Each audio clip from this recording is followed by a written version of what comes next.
Donc tout de suite, je donne la parole à Monsieur Jean-Yves Goudbel, qui est le président du Conseil général du Puy-de-Dôme. Monsieur le secrétaire général aux affaires régionales, Madame la présidente directrice générale de l'INRA, Monsieur le vice-président du Conseil régional d'Auvergne, chers collègues, Monsieur le directeur des affaires internationales à la Direction générale de l'agriculture et du développement rural à la Commission européenne, mesdames et messieurs,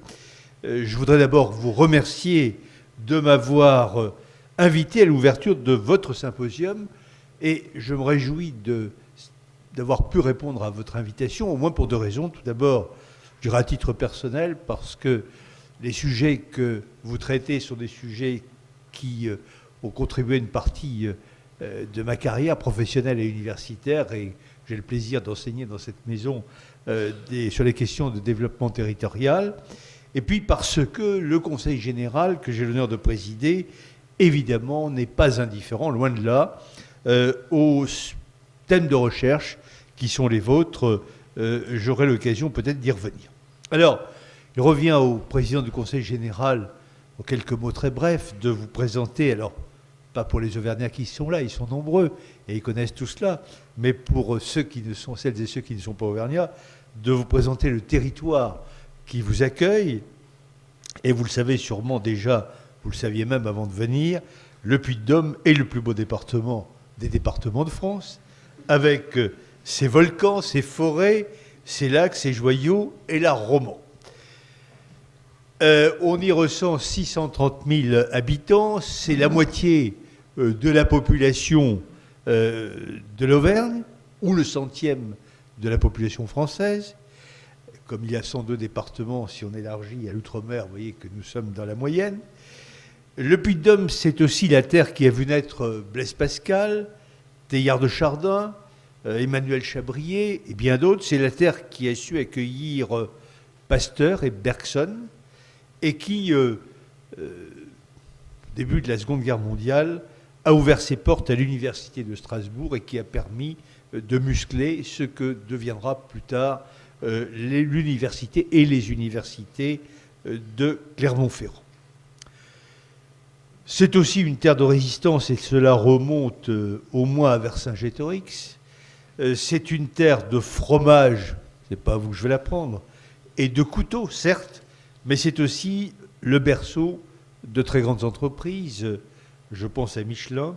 à Limagrain, à Volvic, et derrière donc le groupe Danone. Une terre de science et d'innovation dans la lignée de Blaise Pascal, avec 2 universités, 5 grandes écoles et des centres de recherche de premier plan, au premier rang desquels, Madame la présidente directrice générale, l'INRA, le CEMAGREF, l'ENGREF. Le Puy-de-Dôme est une terre de volcans, mais qui porte le nom du plus mythique d'entre eux. C'est aussi et surtout une mosaïque de territoires variés, avec à l'ouest le Sancy, la chaîne des Puys et les Combrailles, à l'est le Livradois et le Forêt, et au centre, de part et d'autre de la rivière Allier, les plaines et coteaux de Limagne. Diversité paysagère du département qui se double d'une diversité démographique et économique, avec l'agglomération clermontoise qui représente à peu près la moitié de la population du département,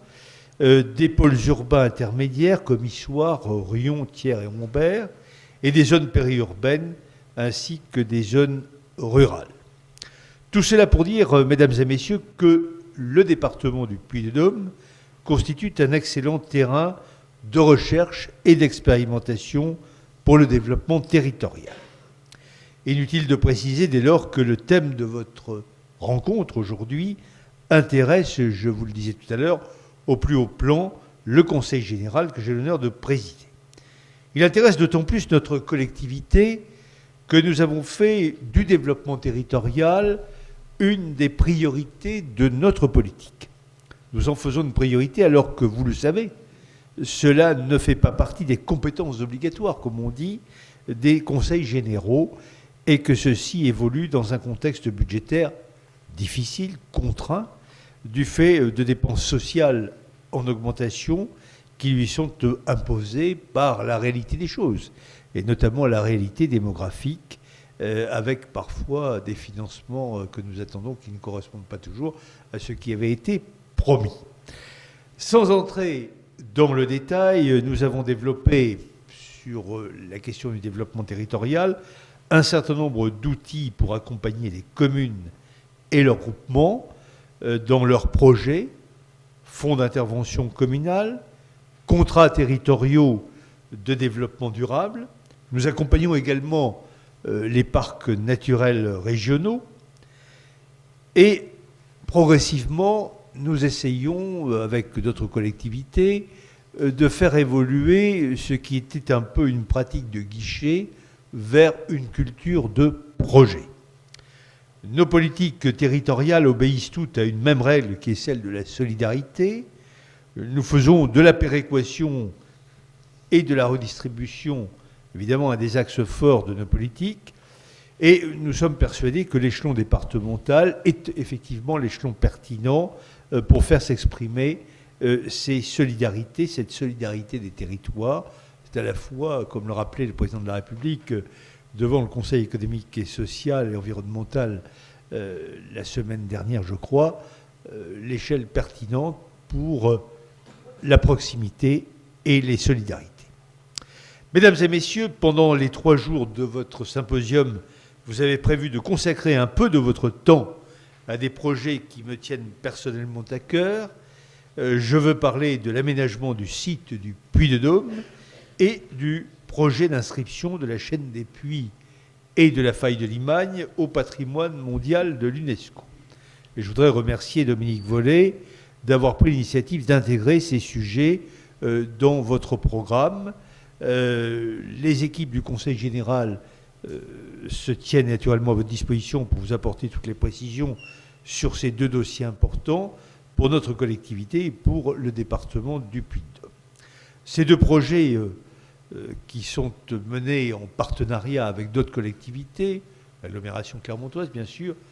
la région dont je salue le premier vice-président, ces 2 projets s'inscrivent dans une démarche de développement durable pour valoriser et protéger sur le long terme le patrimoine exceptionnel que constitue la chaîne des Puys et son volcan emblématique, le Puy-de-Dôme. Initiée avec la création du parc des volcans, cette démarche, c'était dans les années 70,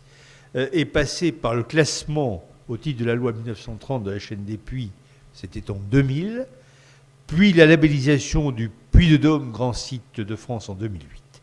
Une étape nouvelle vient d'être franchie ces jours-ci avec la mise en service du train à crémaillère, le panoramique des Dômes, que vous allez, je crois, découvrir demain.